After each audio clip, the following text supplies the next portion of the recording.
Welcome to Pickett's Lock and Keep It Up, one of the toughest tests of a footballing skill ever devised. It involves a course and a ball.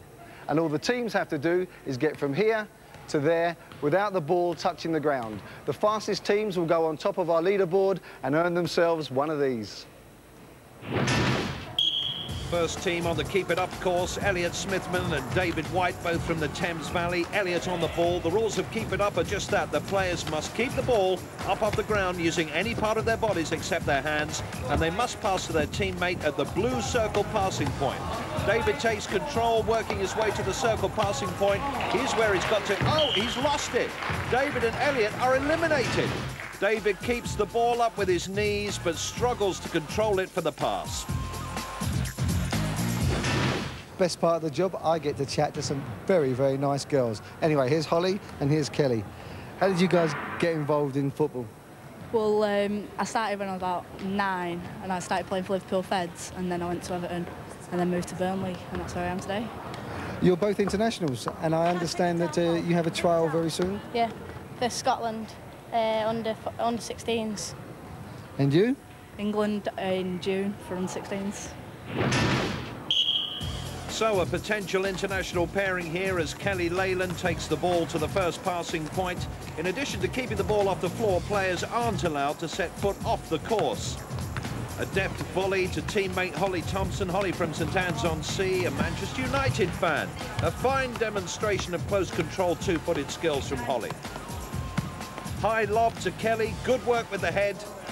Well done, Kel, well done, Kel. No, it's not Dennis Law, it's Jenny Leyland, Kelly's mum, meting out the encouragement. And she'll need it for this upslope to the third passing point. The toughest part of the course, and she's lost it. Good effort, though, from Kelly and Holly. Holly's high ball is brought perfectly under control by Merseysider Kelly. And watch the knees technique for the incline. Great skill. Next pairing, Kieran Keane and Tanya Beverley. Most players dream of getting to Wembley. Tanya comes from there. Once played for a boys' team in the Middlesex Cup and scored 2 semi-final goals. Makes the passing point with ease before the nudge across to Kieran. He's currently waiting for a trial with Blackburn Rovers. Some lovely two-footed touches take him to the second passing point. Good chest control from Tanya. Whichever pair tops this week's leaderboard goes into the £2,000 grand prize in 9 weeks' time. But look at this from Tanya. Balancing the ball as she climbs a gradient, a pioneering technique if ever there was.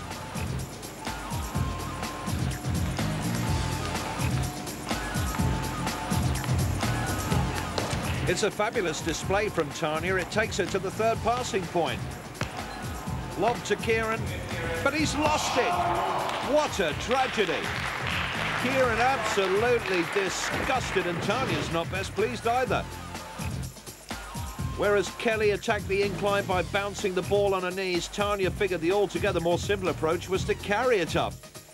The final pass could have been less weighted. Kieran struggles to take control, does well, but a bounce off the knee loses it for them. Steve, I saw you watching everybody earlier. Where do you think they're making the mistakes? At the top of the ramp. It's just that they're not taking their time. As soon as they get to the top, they want to rush it to get back over to the other person. But I reckon I've got that sussed. We've been practicing, so hopefully we'll do it. Well, in that case, let's not bother talking anymore. Let's see some action. All right. All right. So Stephen Blackburn from Romford gets it underway, having figured out where all the other pairings have gone wrong. 14-year-old Stephen's a Tottenham fan who attends the Royal Liberty School, as does teammate Richard Ketchell. Richard, also 14, plays for West Ham's under-14 squad.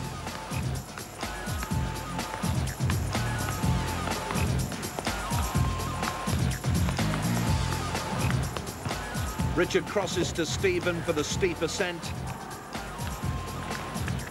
Keeping the ball aloft with his feet, very fast on the upslope, and here's where his preparation should pay off.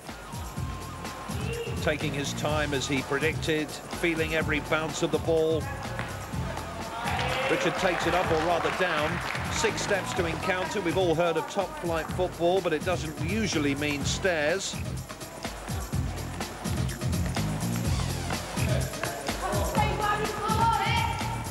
Great work from Richard. He knows he can take his time having got this far. Stephen takes control, just. He's got a low hurdle to skip over, does so with ease. Next, it's the final pass to Richard, and Richard shot at goal. Richard set for the volley. Oh, he's lost it. One strike away from goal, but the ball drops out of play. Richard and Stephen can't believe it, neither can we, but here's the proof. Stephen hoiks the ball across, but Richard's first touch let him down. Yeah, I just couldn't control it properly, but I thought I was going to do it. I think everybody thought you were going to do it. I mean, there's hundreds of us all sort of holding our breath. It was really tense. Yeah, it was. I was really nervous, so perhaps the nerves just got to me. How was his passing? Yeah, perhaps if it went to my knee, I might have had more of a chance, but can't blame him. My fault. So I guess, Steve, you're the weakest link? Yeah, goodbye. So Stephen and Richard are top of the leaderboard to win the £2,000 Keep It Up prize monies.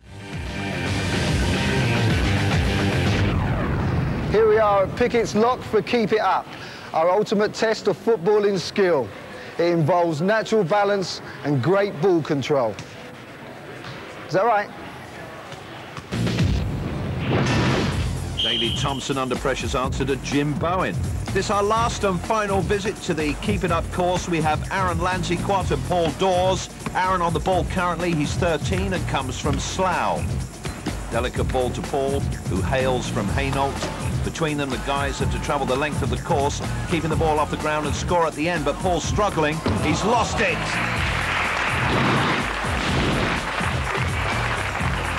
Both skillful players from Chesham Football Club, as Aaron's pass indicates. Paul keeps the ball high, which is not a good tactic on this course, and once he had to start using his head, the end was always in sight.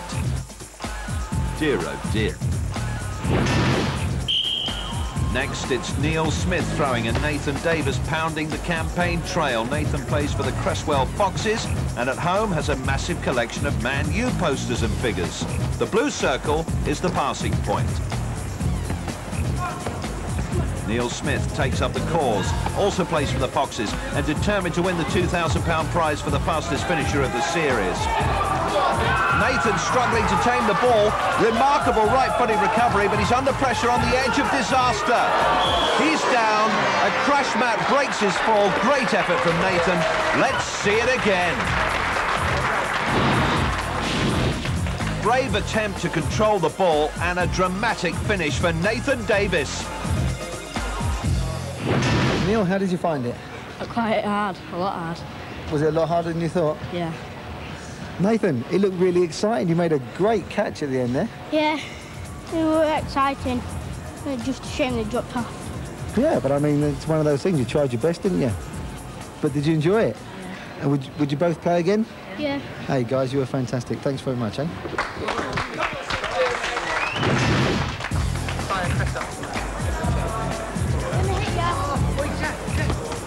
Okay, anybody else got anything for us? Anybody else got a better one than that? Go on then.